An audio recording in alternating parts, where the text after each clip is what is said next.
So there's an opening on your staff team, and you're feeling the pain of everyone having to do extra work, ministry on maintenance modes, and no qualified candidates calling you on the phone. What do? Is it worth the risk to hire from within? The Fresh Church Podcast.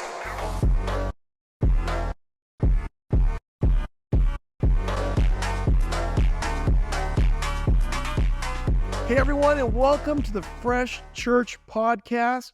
Today I want to discuss hiring practices. Does it make sense to hire someone from within your church to be on staff? What pitfalls do we need to be aware of? How can I make it work? Simply, why should I hire from within? So we have quite an eclectic group of people who watch our podcast. I mean, some of you are committed members of your local church and appreciate the inspiration from some of these episodes. Some of you are volunteers, especially in kids ministry, looking for some extra tips to help you out. Most of the people who watch this area are on staff in a local church. And so maybe you're an associate pastor or a kids director or in some sort of a leadership role on staff of your church. Maybe you're a family pastor, an executive pastor, a lead pastor, or maybe even a board member. Well, today, this last group are the people specifically that I want to talk to. Those of you who make hiring decisions within the church. And if you're not in one of these roles, let me just preface everything up front by saying we're going to be discussing some of the elements of the business of church that maybe you've never been aware of before. You see, church is a group of believers that comes together. We worship and we encourage each other through the Word of God, and we meet the needs of other people in our community, and we expand the kingdom of God. But in Western civilization, the 21st century church is also a business, a nonprofit organization with boards, contracts, insurance, budgets, and debts, employee elements that we would never discuss on a Sunday morning. And that's okay. But that's what we're going to talk about today. We're going to talk about some of the business aspects of church when it comes to hiring employees. So you have a need, an opening. Maybe it's a preschool director or a youth pastor or an administrator. Like every company out there, the organization hurts when there's a vacancy. Maybe the previous person was an all-star and they're left a huge hole. Or maybe they weren't an all-star and now you're digging yourself out of a hole. Either way, you need someone. And most of the time, those extra responsibilities, they get shifted temporarily onto someone else, either another staff person, maybe the pastor's wife, or a high-level volunteer. And the search begins. Now you have a choice. Hire from within or go looking for someone. For years, churches hired from the outside. They'd post an ad on many different job sites out there. Maybe they'd hire a headhunter. A few resumes trickled in and you'd make some calls. You take a gamble, you fly somebody out, they do a weekend interview. It seems to go okay. They're probably your best option. Let's go ahead, let's hire them.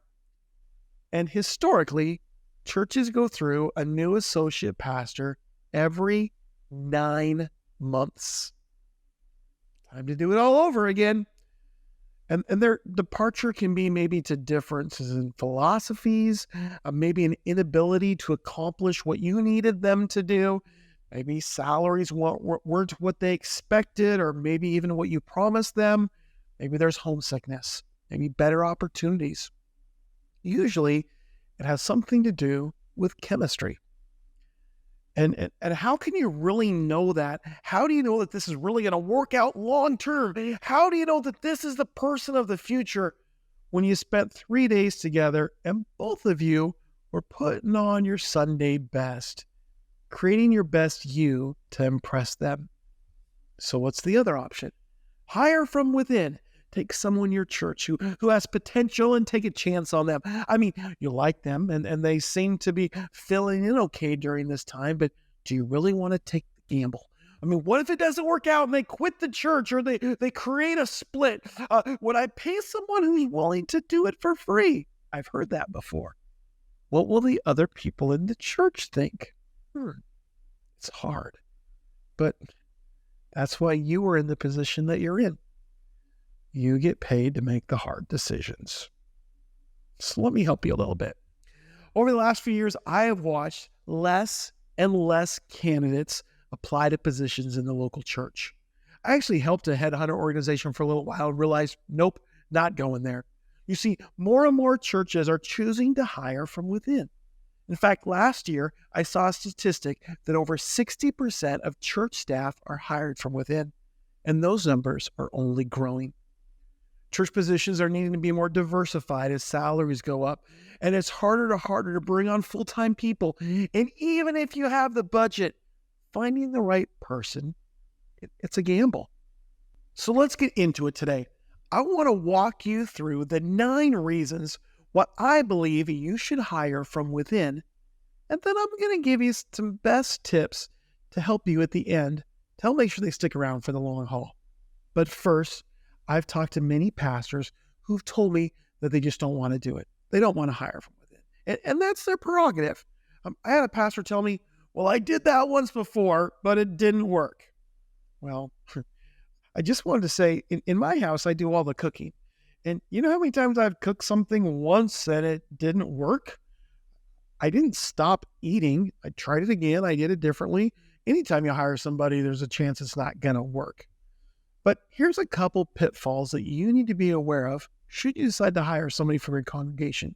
I believe you need to understand what you're getting into. And some of these are obvious and some might surprise you. The first pitfall, if you will, is inexperience. They're going to need trained. Do they have the capacity to learn it? Do you have the time to teach them? They have a great heart, but they really don't know what they're doing. I often say this little line right here. You gave them the keys and you said, good luck. Number 2, increased supervision. So due to that inexperience, they're going to need someone to keep an eye on them, to help them through this season. That means you or someone else on your team has additional responsibilities. Now, it would be easier if we just found someone who could hit the ground running. Of course, I've seen a lot of new hires just hit the ground hard. Never got the running part down. You're going to have to provide increased supervision for those people. Number 3, the third pitfall is the risk of burnout. Most volunteers have no idea what the added responsibilities of working for a church are, and it could be too much. There's a whole lot more than just smiling on Sundays. There's a lot of extras, including the politics of the job. Number 4 is reliability. They may have a mentality that you'll make exceptions for them like you did when they were just volunteers. Suddenly they take a month-long vacation, or they want to take baseball season off, or they expect staff meetings to work around the baby nap times. You have to make sure you explain to them this is a job and there's responsibilities accordingly. The 5th pitfall is conflict resolution. Can they enforce policies? Can they have tough conversations? Can they honestly call out somebody's sinful lifestyle choices as somebody that they've known for years? And if they don't have a problem with that, can they do it in love? Both sides to that coin. And the last one is this, retention. Honestly, this is one of the biggest concerns. What happens if the job doesn't work out? Do they quit the church? Do they take their family and friends with them? Do they create all kinds of headaches and make it something hard for you to fix? If I hire someone from out of town, they quit, it's not that big of a deal, right? I mean, it might upset 1 or 2 families, but they don't have families in the church. If I have to let somebody go who has family here, what's the domino effect of that? It could be more than just losing a family, losing a tithe check.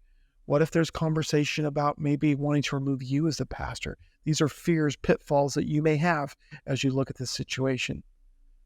But as I think about that, you know what? All of these concerns can happen when you hire from the outside. The difference is, at least you know this person. You only had a 3-day experience with the other person. So let's look at this a little deeper then. You decide to post the job. You get 2 resumes from people from another country that just want sponsorship and citizenship. You get another resume from an intern of a mega church with no experience, just hoping for a job. And then you get a resume from the same person who applies for every single one of your positions who's never been in ministry before. So I guess you decide, okay, maybe we'll look internally after all, whether I want to or not. Well, let me help you. Here are 9 reasons to hire a great leader or volunteer from inside your church. Number 1, they have familiarity with the church culture. Volunteers who've been actively involved in church are likely similar with the culture and values and missions that you have. This familiarity can contribute to a smoother transition in a staff roles. They've already integrated in the community. In other words, they know you, you know them. They know your names. Number 2, there's built-in relationships within the church already. You see, volunteers often have established relationships with the church community. Good, bad, and ugly. Some people love them, some don't. This can be beneficial, especially if the role involves interacting with the congregational members, as they already know people and they're trusted in the community. And I promise you, they're already more connected than the guy you just hired in from out of town. They're also aware of the people that they don't want to be connected with. They're the first ones that attach themselves to the guy that you hired from out of town. Number 3, there's a commitment to the mission. Volunteers who step into staff roles have already demonstrated a commitment to the church's mission and goals. They've already shown their support. There's a willingness to serve in a volunteer capacity that can be a strong indicator of their dedication to the church, to your organization. They talk your language. They know your vision, and they're going to help you fulfill it. Right now, they're doing it for free. Maybe this is a person you could bring on staff. Number 4, understanding of congregational dynamics. So internal candidates understand the dynamics and the challenges of your church body, of the congregation. And this insight can be valuable in addressing specific needs and concerns of the church community. In other words, they know the yearly events on the calendar. They know why we don't touch stuff in the women's ministry closet. They know how long the building has been painted green and we can't paint it any other color. They know that this person no longer comes to church, so it's okay for us to paint the building.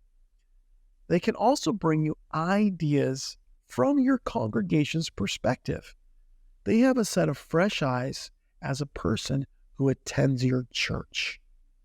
Number 5 is cost effectiveness. Let's talk money. Okay. Hiring from within can be cost effective. I mean, as internal candidates come in, you don't have to pay all the recruitment fees. You don't have to pay to fly them in for an interview. You don't have to move them across the country. In fact, sometimes they can have a smaller salary because they're bivocational or this is a second income for them. But on that note, please don't automatically pay them less because they're either of those last 2 points that I mentioned. Pay them what they deserve. So if their spouse has a job with great benefits, it might save you from having to pay for benefits for them. Make sure you pay them what they deserve. You can also take what would have been one full-time position and maybe turn it into 3 part-time positions. You can get more accomplished for the same amount of money. It allows creativity in your hiring options. We see people do that in family ministry all the time. So instead of having a full-time youth and a full-time children's, maybe they'll have 4 or 5 people oversee all the different areas of it accordingly who help each other out and work part-time using the same amount of money or maybe less. Number 6, time savings. I mean, we talked about money, but what about time? You don't have to go hunting for somebody. You don't have the infamous, they have to resign their previous church. How long is it going to take for them to move out here? How long is it going to take for them to adjust and adapt and for their family to get used to what's going on? How does it fit in the school year? I mean, time. This person, they're already here. Just transition to a staff position. You've saved time. Now do your due diligence. But the time that you get them in this position of fulfilling the basic duties of the job can almost be instantaneous versus a 6-month-long process. Save time, hire from within. Number 7, as we look for reasons to hire from within, is to promote a sense of belonging. You see, choosing a volunteer for a staff position reinforces a sense of belonging and recognition within your church community. It sends a positive message that contributions made through your volunteer work, they're valued, and they could lead to further opportunities. Now, some pastors feel that everyone wants a job. No, but those people currently that are hoping you'll hire them, you just need to let them know there's qualifications for what you want and go accordingly and continue to have them serve as a volunteer person. Number 8, smooth integration. Internal candidates typically integrate more smoothly into the staff role because they're already acquainted with the church's structures. the policies and the team members. You don't have to give them a tour of the building. Okay. They already know not only your name, but your spouse's name and maybe even your kids' names. And knowing people is a big deal. And finally, number 9, they have an understanding of the community. Now, don't minimize this. This is a big deal. You see, internal candidates often have a better understanding of what's happening in town, in your city, in your local community. They know what happens and what events to partner with. They know we don't do things during this time of the year because this event is happening in town. They're generally more inclined to promote your church now. They feel like they have a more significant role on staff. So as they're involved in the community, they're promoting your church accordingly. They become a great liaison between you and the community. That's a great thing for your church. So there you go. 9 reasons to hire from within. So I choose to hire from within. What can I do to make sure it works? I'm glad you asked that question. First, there's no guarantees on employees. Okay, it doesn't matter who you hire. There's going to be some employees that are great and some that are not. But here's a couple of tips to help you out. Because if you're going to do it, I want you to do it right. Number 1, give them grace and patience. There's going to be a learning curve. Don't send them home in tears the first day. Remember, you're still their pastor, and so be nice in those staff meetings. Make sure that they understand that they are part of the team still. Number 2, provide training. This is a big one. I highly recommend getting them a coach. Don't send them to a conference and try to do it all yourself. You have enough on your plate. It's worth the money to hire a coach who will train them, work with them, and understand there's 2 different kinds of coaches out there. There are coaches that are more like counselors, and they spend a lot of time asking how they feel about it. And then there's coaches that are going to help develop their gameplay and give them the tools to do the job. That's the kind of coach that you need for a new hire from within. That's why we created Fresh, was to be the primary resource that pastors could go to in order to develop their teams. That's why we do coaching. Number 3, remember that you are both their pastor and their boss. Help them understand that and let them know that sometimes they'll need to let you know which person they need to talk to. There are times that the meetings that you have with them are pastoral, and there are times the meetings you have with them are your boss, talking more the business side of it. Number 4, pray. There's no easy answer to hiring. Inside, outside, upside down, being on staff in the church world is tough. And you know this. So pray that God sends the right person to complement your vision as you grow the church together so that his kingdom come, his will be done on earth as it is in heaven. And I want to close by just reminding you, let's not forget this. Ephesians chapter 4, pastors, this is for you. Now these are the gifts Christ gave to the church, the apostles, the prophets, the evangelists, and the pastors and teachers. Their responsibility is to equip God's people to do his work and build up the church, the body of Christ. You know, it's easy sometimes to hire from the outside. Somebody that somebody else has equipped, somebody else has trained up, somebody else has spoken and discipled them. But you know what? We have a responsibility to train up our own people, to disciple our own people, to take the mantle and take the mission and vision of your church to the outside world. It's your job to equip them. And you know what? When they're your disciple, they speak your language. They speak your vision. They love your church. It's our job to equip God's people, not just hire. Perhaps the next hire will be bringing someone that you've been equipping specifically for this position.